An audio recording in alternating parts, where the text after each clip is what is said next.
Yes. Hello students, good morning. आज हम पढ़ेंगे liquidation of a company in corporate accounting. ठीक है, कॉरपोरेट अकाउंटिंग सब्जेक्ट है हमारा, उसके अंदर लिक्विडेशन ऑफ कंपनी पढ़ेंगे और उसमें हमारा जो टॉपिक रहेगा वो रहेगा ऑर्डर्स ऑफ पेमेंट। ठीक है बेटा, देखो हमने कल लिक्विडेशन ऑफ अ कंपनी कैसे होता है, कितने टाइप का होता है, liquidation of a company compulsory एक तो होता है मैंडेटरी और दूसरा होता है वॉलंटरी। ठीक है, तो उसके बाद हमने पढ़ा कि हमें एक लिक्विडेटर अपॉइंट करना पड़ेगा कंपनी का लिक्विडेशन करने के लिए। फिर हमने ये पढ़ा कि जो लिक्विडेटर होगा वो कौन अपॉइंट करेगा। लिक्विडेटर को या तो क्रेडिटर्स अपॉइंट करेंगे या फिर मेंबर्स अपॉइंट करेंगे। ठीक है, तो अब यहाँ पे जो लिक्विडेटर होगा वो लिक्विडेटर कंपनी को जब लिक्विडेट कर रहे हैं तो जो लाइबिलिटीज़ का पेमेंट करना है तो उनका पेमेंट का जो ऑर्डर क्या रहेगा। कल हमने वो पढ़ा था, इसका स्टेटमेंट हमने पढ़ी थी, स्टेटमेंट ऑफ लिक्विडेशन, मतलब या फिर लिक्विडेटर स्टेटमेंट ऑफ अकाउंट्स, ये पढ़ा था ना कि जो लाइबिलिटीज है उनका पेमेंट कर रहा है लिक्विडेटर, तो वो किस किस टाइप से पेमेंट करेगा। तो इसमें सबसे पहले नंबर पे जो लाइबिलिटी साइड में, पेमेंट साइड में जो सबसे पहले नंबर पे आता है वो आता है लीगल चार्जेस। ठीक है, तो लीगल चार्जेस का मतलब क्या रहेगा कि हमें सबसे पहले हमें मीन्स लिक्विडेटर को, ठीक है, लिक्विडेटर सबसे पहले कंपनी के जो खर्चे होंगे, ठीक है, कंपनी द्वारा दूसरों पर किए गए दावे अथवा कंपनी पर किए गए कानूनी दावों में हुए व्ययों या अन्य वैधानिक व्ययों को शामिल किया जाता है। इट मीन्स जो भी हमारे कानूनी खर्चे होंगे, जो भी कंपनी से रिलेटेड कानूनी खर्चे होंगे, ठीक है, चाहे वो कंपनी ने दूसरों पर किए हैं या फिर कंपनी पर किए गए हैं, ठीक है, कानूनी दावे, तो उनका पेमेंट करने के लिए जो भी खर्च होगा उसको हम बोलेंगे लीगल चार्जेस। तो सबसे पहले पेमेंट साइड में सबसे ऊपर क्या रहेगा, लीगल चार्जेस रहेगा।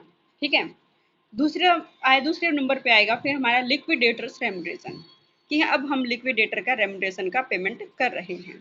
तो लिक्विडेटर्स रेमुनरेशन किस टाइप से पेमेंट किया जाएगा, तो इसमें सबसे पहले इट मीन्स जो लिक्विडेटर है उसको कमीशन जो देना है, क्योंकि वो लाइबिलिटीज का पेमेंट कर रहा है, असेट्स को सेल कर रहा है, तो उसके बदले में उसको कमीशन मिलेगा। तो वो कमीशन कितने टाइप से दिया जाएगा, सबसे फर्स्ट नंबर पे आता है commission on amount realised from asset. ठीक है, कि असेट्स से, जो असेट्स को सेल करने से जो अमाउंट रियलाइज होगी उस पर कमीशन। अब इसमें ये देखना है कि कौन सी असेट्स, ठीक है, तो ध्यान से पढ़ेंगे, बिल्कुल एक एक पॉइंट कई कई बार पढ़ने हैं, जब बहुत अच्छे तरीके से समझ में आएंगे। देखो क्या कहता है, संपत्तियों को बेचने से जो राशि प्राप्त होती है उस पर एक निश्चित प्रतिशत से निस्तारक को कमीशन दिया जाता है। ठीक है, परंतु सामान्यतः इस राशि में रोकड़ या बैंक राशि को सम्मिलित नहीं करना चाहिए। क्यों, क्योंकि वो तो ऑलरेडी कंपनी के पास कैश इन हैंड है या फिर कैश एट बैंक है, उसको तो लिक्विडेटर को सेल नहीं करना पड़ रहा।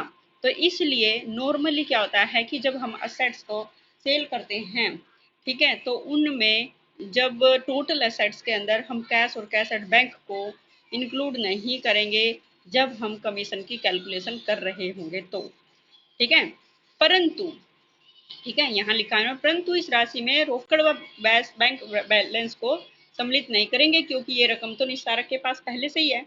बट कई बार क्वेश्चन में ऐसा होता है, ठीक है, देखो लिखा परंतु यदि प्रश्न में निस्तारक द्वारा बेची गई संपत्तियों में रोकड़ भी शामिल है, और वो डिपेंड करेगा क्वेश्चन टू क्वेश्चन कि क्वेश्चन में जो असेट्स हैं वो सेल की गई हैं बाय द लिक्विडेटर, उनमें कैश इंक्लूड है या नहीं है।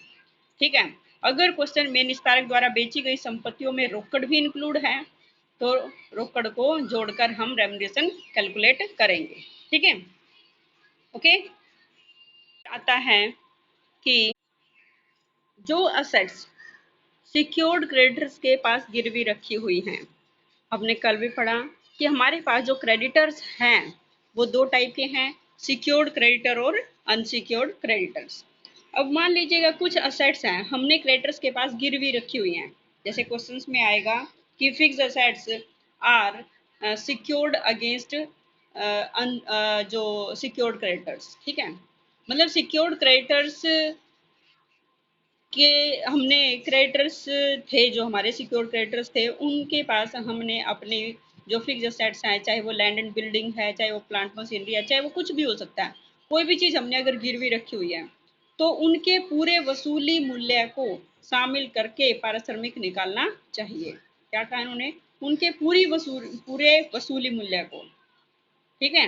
मतलब कहने क्या होता है कि जो असेट्स है, असेट्स का जो पूरा का पूरा अमाउंट रियलाइज्ड हुआ है सेल करने से, उसको हम कमीशन में इंक्लूड करेंगे, ठीक है। बट अगर क्वेश्चन में ये स्पष्ट कहा गया है कि सिक्योर्ड क्रेडिटर्स ने स्वयं ही संपत्तियों को बेच दिया है, ठीक है, कि जो सिक्योर्ड क्रेडिटर्स थे उन्होंने खुद ही असेट्स को बेच दिया है, तो यहाँ पे लिक्विडेटर का कोई रोल नहीं है, तो ऑब्वियस इन संपत्तियों पर निस्तारक को कमीशन नहीं मिलेगा, ठीक है। तो ऐसी दशा में वसूली की रकम सुरक्षित लेनदारों से अधिक है, तो केवल इस अधिक्य को ही निस्तारक द्वारा वसूली की गई संपत्तियों की राशि में जोड़ दिया जाएगा।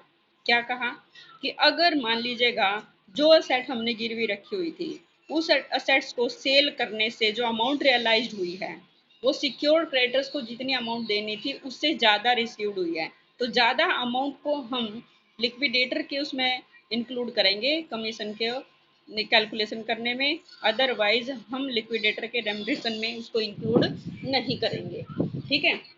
इधर गिरेगी अब नीचे और उठाऊंगी नहीं फिर पीछे।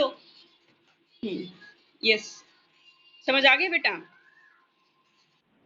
नेक्स्ट पॉइंट, सबसे पहला पॉइंट क्या देखना है कि कैश और बैंक बैलेंस, कि अगर सिक्योर्ड क्रेडिटर्स के जो उसमें कैलकुलेशन क्वेश्चन में दे रखा है कि सिक्योर्ड क्रेडिटर ना सॉरी लिक्विडेटर है, जो लिक्विडेटर ने कैश और बैंक बैलेंस जो असेट्स रियलाइज किए हैं उनमें इंक्लूड है, तो हम उसको इंक्लूड करेंगे, अदरवाइज कैश और बैंक बैलेंस को उसमें इंक्लूड नहीं करेंगे, ठीक है। दूसरा सिक्योर्ड क्रेडिटर्स, कि जिस भी प्रॉपर्टी को हमने सिक्योर्ड क्रेडिटर्स के पास गिरवी रखा हुआ है, तो उनका अगर लिक्विडेशन सिक्योर्ड क्रेडिटर्स खुद करते हैं तो उस पर कोई रेम्युनरेशन लिक्विडेटर को नहीं मिलेगा। बट अगर उनका पूरी मतलब सिक्योर्ड क्रेडिटर्स ने ये नहीं कहा है कि वो खुद इसको लिक्विडेट करेंगे, तो उस केस में हम जो असेट से जो अमाउंट रिसीव्ड होगी उसको हम रेम्युनरेशन में इंक्लूड करेंगे, ठीक है। बट अगर क्रेडिटर्स ने असेट्स को सेल किया है और उससे जो अमाउंट रिसीव्ड हुई है वो सिक्योर्ड क्रेडिटर्स के अमाउंट से ज़्यादा है, ठीक है, जितना उन्होंने गिरवी रखा होता है उस अमाउंट से ज़्यादा है, तो जो एक्सेस अमाउंट होगी उसको रेम्युनरेशन में इंक्लूड करेंगे। आई बात समझ में? ठीक है। नेक्स्ट पॉइंट क्या रहेगा? Commission on amount paid to unsecured creditors. अब जो हमारे अनसिक्योर्ड क्रेडिटर्स हैं उनको हमने अमाउंट पेमेंट करनी है, तो उस पे क्या से हम कमीशन देंगे, ठीक है। एक मिनट, तो क्या कहा इन्होंने नेक्स्ट पॉइंट में? Commission on amount paid to unsecured creditors, कि जो हमारे अनसिक्योर्ड क्रेडिटर्स हैं उनको जो अमाउंट पेमेंट की गई है उस पर कमीशन, ठीक है। तो इसका मतलब कहने का क्या है कि अनसिक्योर्ड क्रेडिटर्स के अगेंस्ट तो हमने कोई एसेट रखी नहीं हुई है, तो उनको भुगतान की गई राशि पर पारिश्रमिक देते टाइम पे क्या ध्यान रखना है कि क्या कुछ हमारे प्रेफरेंशियल क्रेडिटर्स हैं, ठीक है। तो सबसे पहले हम क्या करेंगे, प्रेफरेंशियल क्रेडिटर्स को अवश्य ही शामिल किया जाएगा। क्या कहता है? असुरक्षित लेनदारों को भुगतान की गई राशि पर पारिश्रमिक देते समय पूर्वाधिकार लेनदारों को अवश्य ही शामिल किया जाएगा, क्योंकि पूर्वाधिकार लेनदार भी असुरक्षित ही होते हैं। समझ आई बात? हमें क्वेश्चन में दे रखे होंगे प्रेफरेंशियल क्रेडिटर्स, कि जब हम अनसिक्योर्ड क्रेडिटर्स पे अमाउंट का दे रखा होगा हमें कमीशन इतना % देना है, तो अनसिक्योर्ड क्रेडिटर्स में हम प्रेफरेंशियल क्रेडिटर्स को इंक्लूड करेंगे, ठीक है। उनके पास कोई भी असेट्स गिरवी नहीं रखी हुई होती, बट अगर क्वेश्चन में यह कहा गया हो कि प्रेफरेंशियल जो क्रेडिटर्स हैं उन पर पारिश्रमिक नहीं देना है, तो उन पर हम कोई पारिश्रमिक नहीं देंगे। समझ आई बात? क्वेश्चन में डिपेंड करेगा कि हमने किस टाइप से कमीशन देना है। बात आती है कि कैलकुलेशंस क्या रहेंगी, कि असुरक्षित लेनदारों को भुगतान की गई राशि पर कमीशन की राशि की गणना के लिए जब सबसे पहले क्या रहेगा कि अमाउंट ऑफ अनसिक्योर्ड क्रेडिटर्स की कितना हमने अनसिक्योर्ड क्रेडिटर्स को पेमेंट किया है multiply by percent of commission divide by 100। ध्यान रखना है बेटा इसमें कि अनसिक्योर्ड क्रेडिटर्स में प्रेफरेंशियल क्रेडिटर्स इंक्लूड होंगे, बट अगर क्वेश्चन में स्पेशल दे दिया कि अनसिक्योर्ड क्रेडिटर्स के अंदर प्रेफरेंशियल क्रेडिटर्स इंक्लूड नहीं है, ठीक है, तो ऑब्वियस हम उनको इंक्लूड नहीं करेंगे। ठीक है, नेक्स्ट क्या होगा फिर,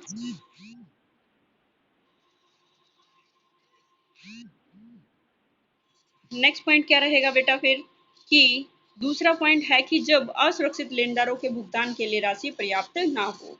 कई बार ऐसा होता है कि जो लिक्विडेटर होता है उसके पास अनसिक्योर्ड क्रेडिटर्स को पेमेंट करने के लिए अमाउंट अवेलेबल नहीं है, ठीक है, इतना अमाउंट है ही नहीं, तो उस केस में क्या रहेगा, तो हम ये देखेंगे कि कितनी अमाउंट अवेलेबल है।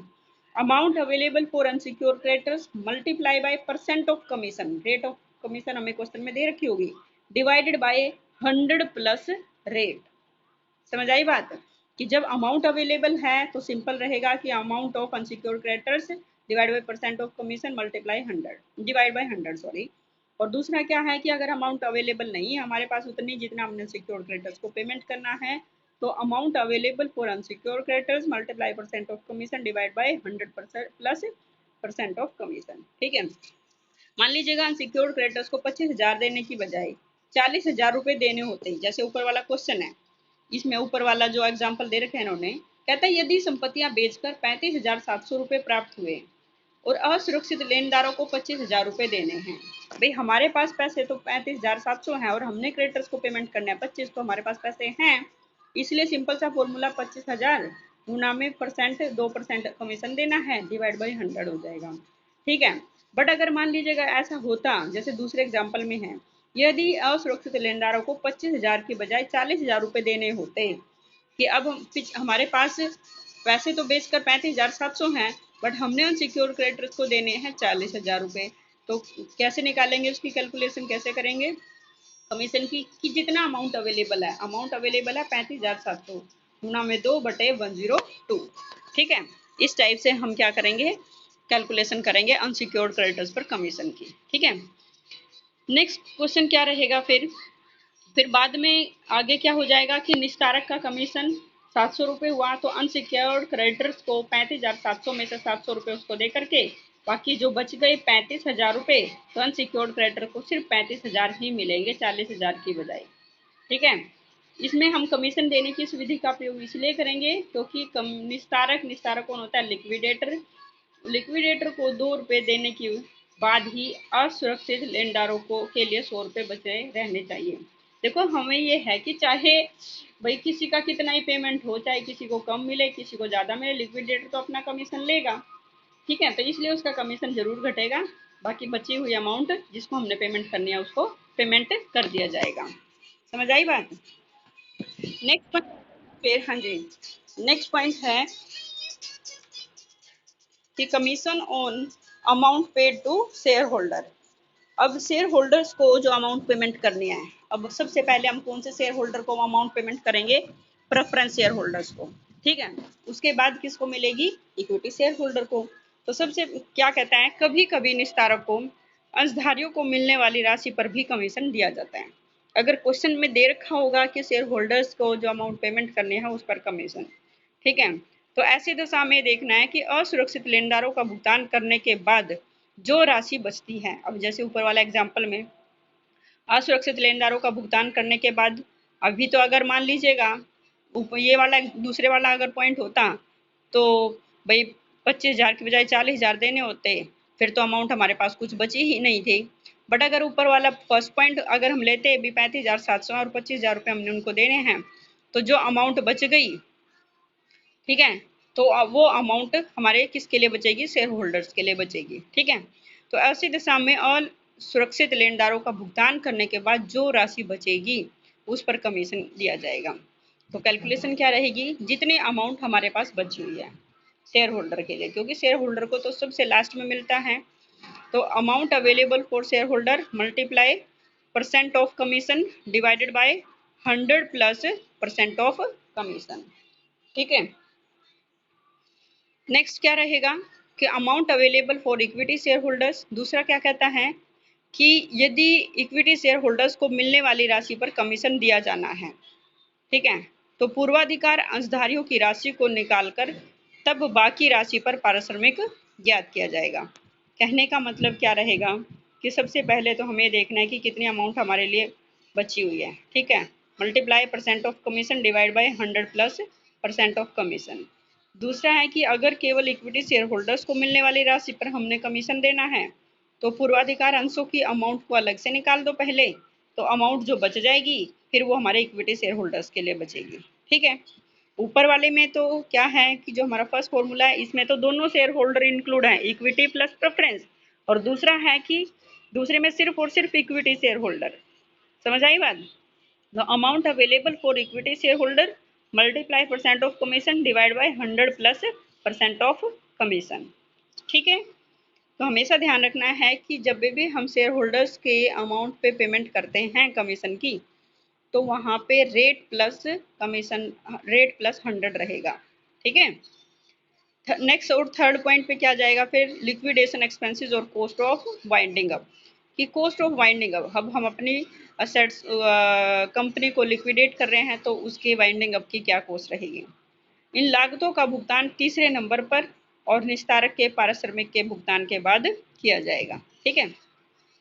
नेक्स्ट है ऋण पत्रधारी या ऐसे लेनदार जिनका कंपनी की संपत्ति पर चल प्रभार है। मेन करने का क्या है, उसके बाद मतलब लिक्विडेशन का एक्सपेंसेस का हमने पेमेंट कर दिया, पहले हमने लीगल चार्जेस का पेमेंट किया, फिर उसके बाद लिक्विडेटर्स रेमुनरेशन आया, थर्ड नंबर पे लिक्विडेशन एक्सपेंसेस आए, और फोर्थ नंबर पे आएगा हमारा डिबेंचर होल्डर्स और other creditors having a floating charges on assets. कहने का मतलब है कि ऐसे लेनदार जिनका कंपनी की संपत्ति पर प्रभार है, इट मीन जिनके अगेंस्ट हमने असेट्स गिरवी रखी हुई है, ठीक है, तो वो फोर्थ नंबर पे आएंगे। बात आती है कि उनके इंटरेस्ट की। अब जो मान लीजिएगा हमने डिबेंचर्स ले रखे हैं, उन पे हमने असेट्स गिरवी रख रखी है उनके लिए, तो अब उन पे ब्याज की कैलकुलेशन क्या होगी, इंटरेस्ट ऑन डिबेंचर्स। तो ऋणपत्रों पर समापन की तिथि तक का ब्याज अवश्य ही दिया जाएगा। हमेशा ध्यान रखना है कि जो डिबेंचर्स होते हैं उन पर इंटरेस्ट की कैलकुलेशन करेंगे और लिक्विडेशन की डेट तक का इंटरेस्ट का पेमेंट जरूर किया जाएगा, ठीक है। बट ऋणपत्रों का भुगतान प्राय समापन की तिथि के कुछ समय बाद ही होता है। हमेशा जो डिबेंचर्स का जो पेमेंट है वो हमारी डेट ऑफ लिक्विडेशन जो होती है उसके कुछ टाइम बाद ही होता है, ठीक है। ऐसी दशा में बाद के समय के ब्याज का भुगतान किया जाएगा या नहीं, ठीक है। मान लीजिएगा हमारी जो कंपनी वाइंड अप होती है 31 मार्च को और हम डिबेंचर्स का पेमेंट कर रहे हैं 30 मई को, ठीक है। तो बात यहाँ आती है कि मई तक का जो पेमेंट करना है, 31 मई तक का, 31 मई को हम पेमेंट कर रहे हैं, ठीक है। तो बात आती है कि क्या 31 मई तक का, इट मीन्स अगले लास्ट के 2 महीनों का डिबेंचर्स का पेमेंट किया जाएगा या नहीं किया जाएगा। इसको देखने के लिए हमने क्या देखना है कि क्या हमारी कंपनी दिवालिया है या नहीं, ठीक है। मतलब ऐसी दशा में बाद के समय के ब्याज का भुगतान किया जाएगा या नहीं, यह देखना आवश्यक है कि कंपनी दिवालिया है या नहीं। दिवालिया मीन्स कि क्या कंपनी के पास पूरा डिबेंचर्स का पेमेंट करने के लिए पैसे हैं या फिर नहीं। अगर कंपनी दिवालिया नहीं है तो ऑब्वियस है असुरक्षित लेनदारों को पूरा भुगतान मिल रहा होगा और कंपनी की तिथि के बाद के ब्याज का भुगतान भी किया जाएगा। मतलब हम इंटरेस्ट का पेमेंट करते टाइम पे भी ये देखेंगे कि क्या हमारे पास पैसे अवेलेबल हैं या नहीं कि हम पूरा इंटरेस्ट पे कर सकें। अगर हैं तो पूरा कर दो, अगर पैसे अवेलेबल नहीं है इट मीन्स कंपनी दिवालिया नहीं है, ठीक है, तो क्या रहेगा, तो उनको पूरा भुगतान नहीं मिल रहा होगा तो बाद का पेमेंट नहीं किया जाएगा। समझ आई बात? तो देखो लेनदारों को पूरा भुगतान मिल रहा है तो समापन की तिथि के बाद के ब्याज का भुगतान भी कर दिया जाएगा। परंतु यदि कंपनी दिवालिया है, इट मीन्स दिवालिया, उसके पास पैसे ही नहीं है, तो असुरक्षित लेनदारों को पूरा भुगतान नहीं मिला होगा, तो समापन की तिथि के बाद के ब्याज का भुगतान नहीं किया जाएगा। ठीक है। नेक्स्ट आता है प्रेफरेंशियल क्रेडिटर्स।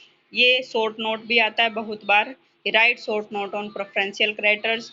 और जो ये चैप्टर है ना लिक्विडेशन वाला, ये पूरा चैप्टर इतना इम्पोर्टेंट है कि हम कोई भी कंपटीशन एग्जाम्स की तैयारी करते हैं कॉमर्स से रिलेटेड, तो वहाँ पर श्योर है कि यहाँ से क्वेश्चन जरूर आता है। ठीक है। तो प्रेफरेंशियल क्रेडिटर्स क्या कहते हैं? कंपनी अधिनियम 2013 की धारा 327 में प्रेफरेंशियल क्रेडिटर कौन होते हैं? कहता है समापन आरंभ होने की तिथि के 12 माह पहले तक के भी जिस डेट पे हम कंपनी को लिक्विडेशन स्टार्ट कर रहे हैं, उस डेट से पहले 12 महीने, इट मीन्स 1 साल पहले के अगर स्टेट गवर्नमेंट, सेंट्रल गवर्नमेंट या हमारी लोकल गवर्नमेंट का कोई भी किसी भी प्रकार का ड्यू है, चाहे वो टैक्स रेट या सेस से रिलेटेड है, तो वो हमारा क्या होगा? प्रेफरेंशियल क्रेडिटर्स होगा। ठीक है। दूसरा क्या रहेगा? 4 माह का वेतन, मजदूरी या कमीशन जो समापन की तिथि आरंभ होने के 12 माह के पूर्व तक की अवधि में देय हुआ हो। क्या कहा इन्होंने कि जिस डेट पे हमारा कंपनी का लिक्विडेशन स्टार्ट हुआ है उससे पहले के 12 महीने, मीन्स उससे 1 साल पहले, उसके दौरान अगर ड्यू हुआ तो उनमें से सिर्फ 4 महीने का ही सैलरी का या वेजेस का या कमीशन का पेमेंट किया जाएगा मजदूरों को। 4 महीने से ज़्यादा का पेमेंट नहीं करेंगे। ठीक है। दूसरी कंडीशन क्या है? परंतु यदि यह राशि प्रत्येक व्यक्ति के लिए 20,000 रुपये से अधिक नहीं होनी चाहिए। ठीक है। 4 महीने का या फिर 20,000, विच एवर इज लेस। एक तरह से ये है कि 20,000 रुपये से हर एक व्यक्ति के लिए वो 20,000 रुपये से अधिक नहीं होगी। ठीक है, समझ आई बात। नेक्स्ट पॉइंट होगा समापन के कारण या इससे पूर्व किसी कर्मचारी की अधिकारी को छोड़कर सेवाएं समाप्त हो जाने के कारण अर्जित अवकाश का पारिश्रमिक, इट मीन्स एक्यूमुलेटेड रेमुनरेशन। ठीक है, या एक्यूमुलेटेड अवकाश किसको बोलते हैं हम? छुट्टियों का अवकाश। ठीक है, तो उसकी छुट्टियां इकट्ठी हुई है, उसके बदले में अगर उसको कोई पैसा रिसीव्ड है समापन के कारण, तो वो भी प्रेफरेंशियल क्रेडिटर्स में इंक्लूड होगा। नेक्स्ट आता है वह व्यक्ति भी पूर्वाधिकार लेनदार माना जाएगा जिसने उपरोक्त बी व सी का भुगतान करने के लिए ऋण दिया है। बी क्या है?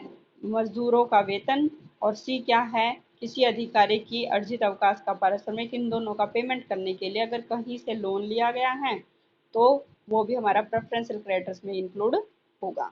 ठीक है। नेक्स्ट होगा वह धनराशि जो कंपनी द्वारा किसी व्यक्ति की नियोक्ता होने के कारण राज्य बीमा अधिनियम 1948 के अंतर्गत समापन के पूर्व की 12 महीने की अवधि के अंशदान के संबंध में देय हो। क्या कहता है कि वो अमाउंट जो कंपनी ने किसी व्यक्ति के नियोक्ता होने के कारण, ठीक है, राज्य बीमा अधिनियम 1948 के समापन की पूर्व की 12 महीने की अवधि के अंशदान के संबंध में कोई भी अमाउंट अगर ड्यू है, ठीक है, तो वो हमारी प्रेफरेंशियल क्रेडिटर्स में इंक्लूड होगी। दूसरा होगा वर्कमैन कंपनसेशन एक्ट। ठीक है, कर्मचारी क्षतिपूर्ति एक्ट 1923 के अंतर्गत अगर कोई क्षतिपूर्ति की रकम देनी है किसी भी व्यक्ति को, तो वो भी प्रेफरेंशियल क्रेडिटर्स में इंक्लूड होगी। मेन बात ये है कि जो सबसे पहले पेमेंट करना चाहिए वो पेमेंट ही हमारी प्रेफरेंशियल क्रेडिटर्स में इंक्लूड होगी। नेक्स्ट होता है प्रोविडेंट फंड, पेंशन, ग्रेजुएटी या कोई अदर फंड है कंपनी द्वारा देय राशि जो कि कर्मचारियों के हित के लिए स्थगित किया गया हो।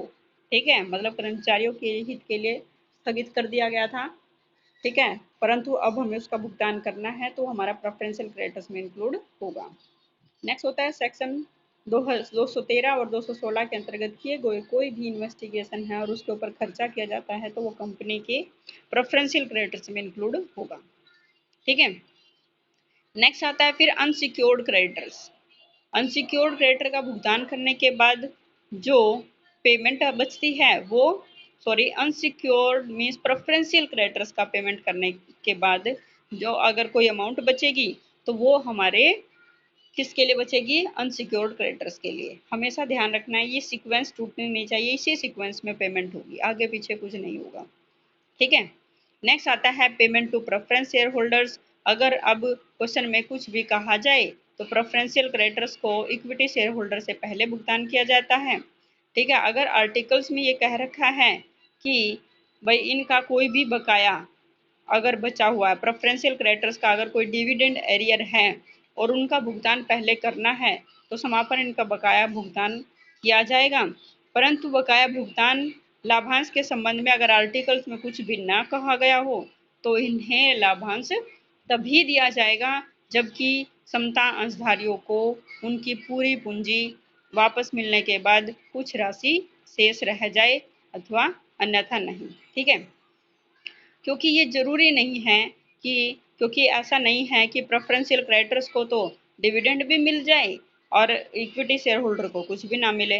तो क्वेश्चन में अगर मैंडेटरी है, स्पेशल लिख रखा है तो डिविडेंड दिया जाएगा, अदरवाइज कैपिटल का पेमेंट किया जाएगा। ठीक है। क्योंकि ये उचित नहीं है कि पूर्वाधिकार अंशों पर तो लाभांश भी दे दिया जाए और इक्विटी शेयर होल्डर की पूरी पूंजी भी वापस ना मिले, तो इसलिए समापन की तिथि के बाद का कोई भी लाभांश दे नहीं होता।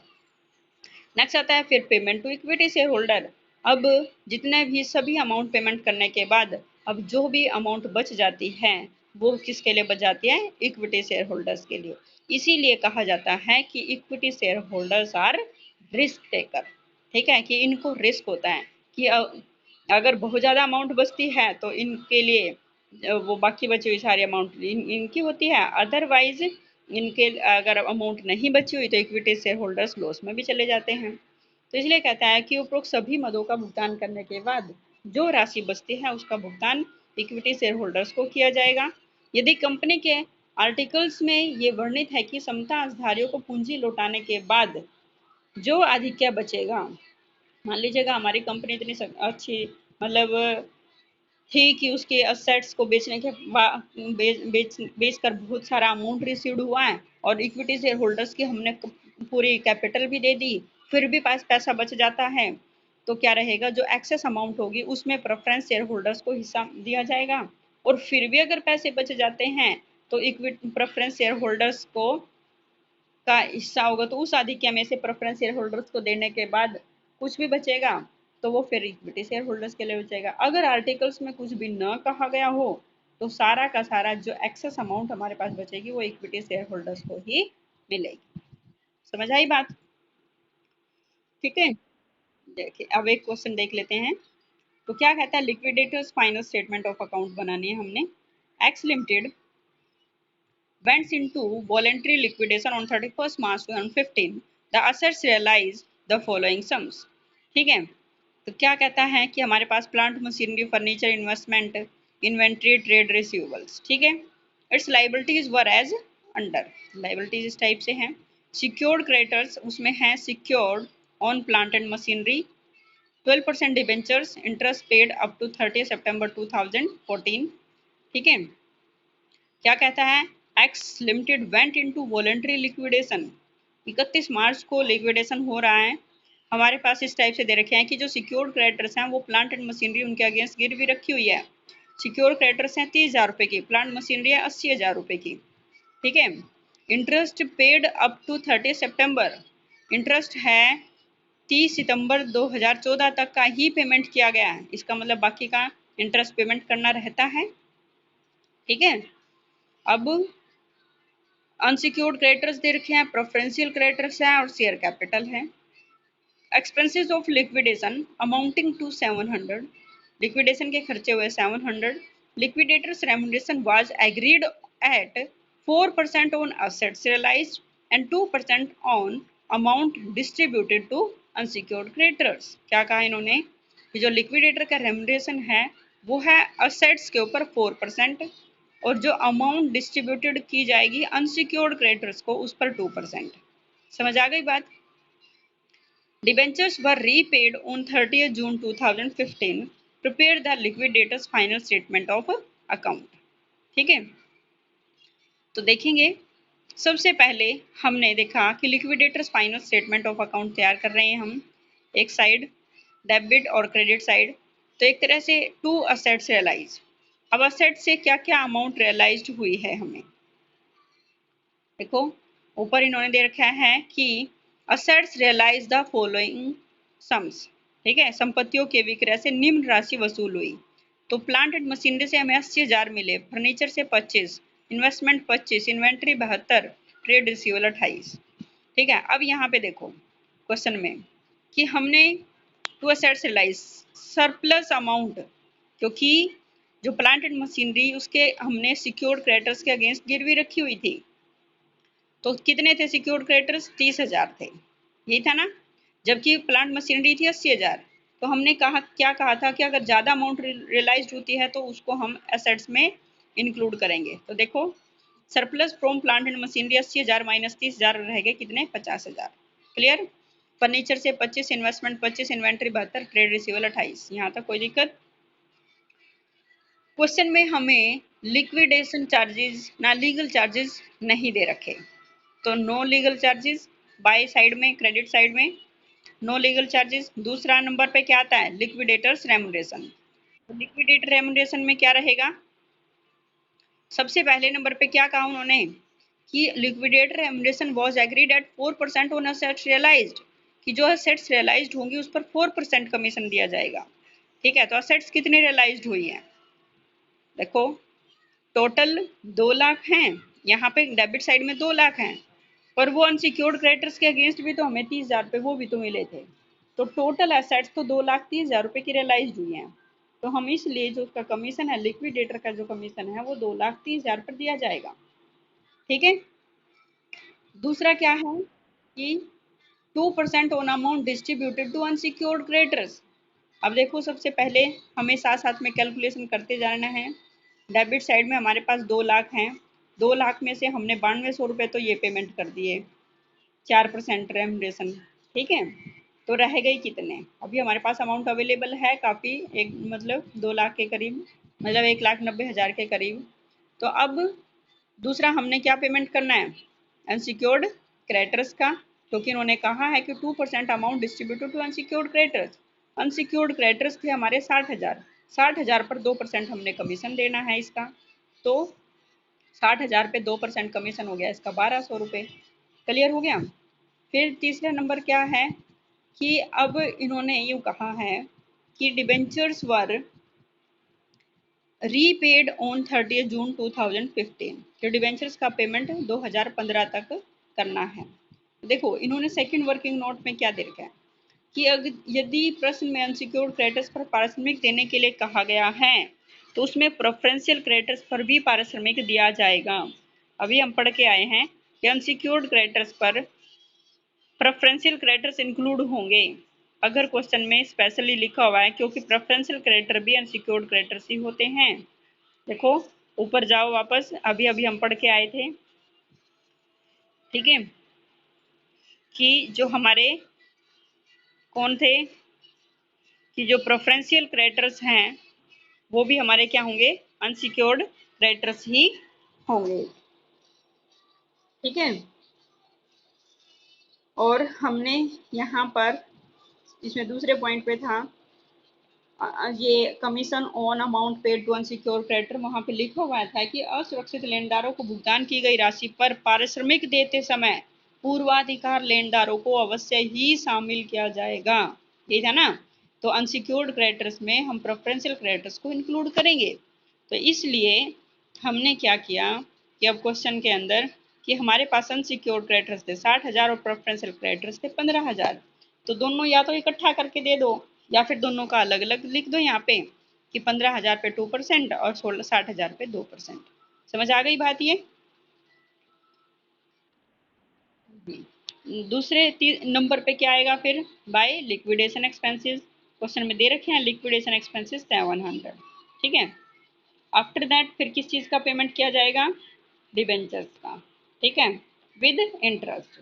अब हमारे पास डिबेंचर्स हैं कितने, क्वेश्चन में दे रखा है 12% डिबेंचर्स जो कि 40,000 हैं, इंटरेस्ट पेड अप टू 30 सितंबर।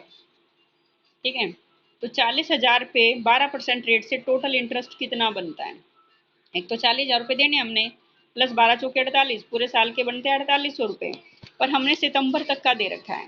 और हमारे अकाउंट्स क्लोज होते हैं 31 मार्च को। सितंबर के बाद अक्टूबर, नवंबर, दिसंबर, जनवरी, फरवरी, मार्च, इट मीन 6 महीने का ड्यू है। प्लस अब हमारे जो डिबेंचर्स हैं वो पेमेंट करने हैं 30 जून को। तो मार्च के बाद फिर अप्रैल, मई, जून, इट मीन्स 3 महीने और। वैसे तो 9 महीने का ड्यू है, पर अब हमें यहाँ देखना है कि क्या हमारे पास इतनी अमाउंट अवेलेबल है कि हम उनका पेमेंट कर सकें।